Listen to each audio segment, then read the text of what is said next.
Nashville was the last major market city not to have an ER specialty hospital. So really we came in and established a hospital in 2010. We honor the human-animal bond in all that we do.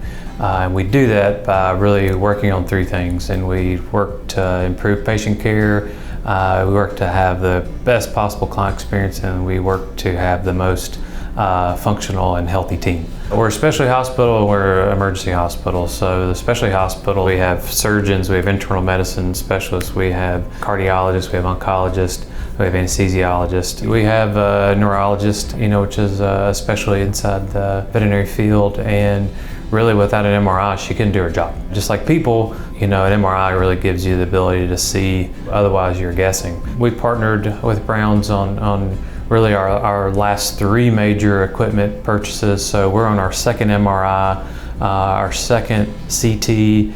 Two things probably matter the most, and affordability, and I think they have a very aggressive price point for all the equipment. The Sigma machine, really you can't tell that it's a used trailer. I mean, it's been solid, and the images are great. At the end of the day, that's really what matters. And then the other thing is support. Without these machines, our hospital stops. It's critical, and when we have an issue, we have to know that someone on the other side is going to answer that phone, answer that email, and be super responsive, and thus far that's what they've done.